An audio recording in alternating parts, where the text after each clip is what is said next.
Mr. Chairman, I'm going to try to speak as best as I can. I apologize. Take your time.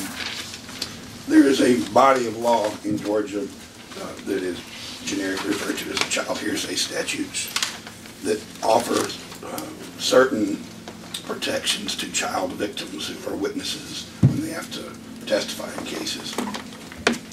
Under the child hearsay statute, for many years the law has been that a statement made by a child who was a victim, and then later the statute was modified to include or who was present and witnessed a child being victimized, that those outcries and those statements made by that child to a third party could be introduced into evidence with certain procedural safeguards in place through the voice of a third person who heard the child make the outcry or make the statements.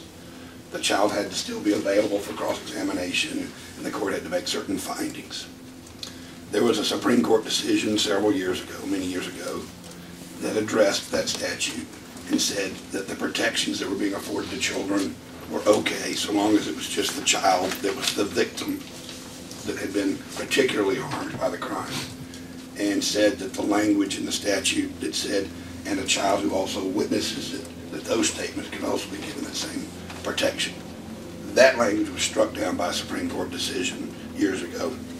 And when the evidence code was rewritten last year, because that particular phrase had been declared unconstitutional by the Supreme Court, in the evidence code rewrite, that sentence was deleted. What happened since the evidence code rewrite was the Georgia Supreme Court, in a decision that was rendered June of 2012, it's called Bunn versus the State. Justice Namias, in a decision, very carefully traced the history of that statute and the reasons why it's important that protection extend to that other child. The child who also witnesses the abuse is entitled to just as much of the state's protection and the comfort that the court system can give it with certain restrictions in place. The Bunn decision struck down the previous decision that had excluded that sentence in the statute. Bunn restored it and invited the legislature to restore it as part of the legislative process. And that's what this does. It puts the law back to where it had been pursuant to the Supreme Court's current pronouncement on this issue. There was another decision that came out a few months prior to that called Hatley, H-A-T-L-E-Y, decided in February of 2012. And Hatley reiterated the Supreme Court's desire to make certain there is proper notice to the defendant, proper notice to the defense counsel, and to the court that the state is going to offer one of these statements through a third party to give the defense the time to prepare to cross-examine or to decide how they're going to approach that. And the language in this bill under Section 11 implements the procedural safeguards that the Supreme Court asked for in Hatley, and substantively adds back the language that the Supreme Court in Bunn said should be in the statute. So to summarize, what that language proposes to do is to bring the statutes in alignment with the Bunn decision, which essentially overturned the court's previous precedent on the admissibility of testimony of a child who may not have been the direct physical victim but was in the room at the time, and to use that individual child's testimony as evidence against the accused. Correct. With the usual safeguards of allowing for cross-examination under certain conditions, yes, as we do in those special situations. Yes, sir. Oftentimes children are abused in a setting where there may be more than one child present in the room.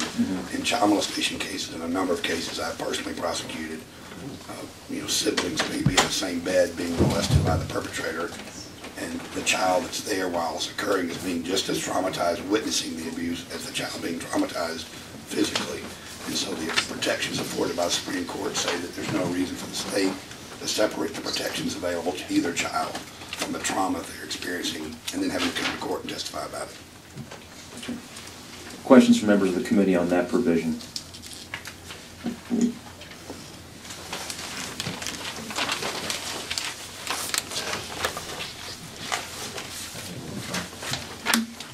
Mr. Pack.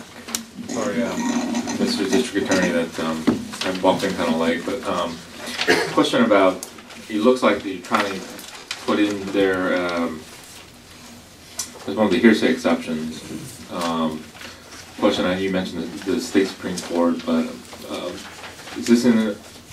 is is this consistent with the latest ruling by the Supreme Court, the U.S. Supreme Court, on the Confrontation Clause? Because I know in the child abuse and rape cases, there's a careful balance that they balance, and then recently the Sixth Amendment Confrontation Clause jurisprudence seemed to be restricting the hearsay exceptions to those that are traditionally found to be, I guess, routed in constitutional law.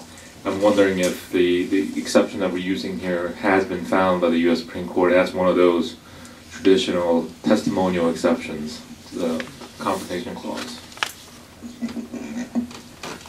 What I can tell you is that the Supreme Court of Georgia's decisions in Hatley were responsive to the federal constitutional analysis, and this statute incorporates the Hatley concerns that were being addressed as it came out of the U.S. Supreme Court.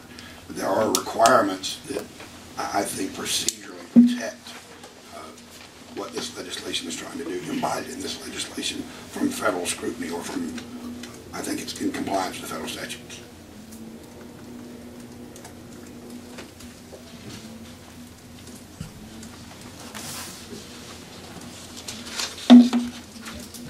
I see no further questions. Thank you very much.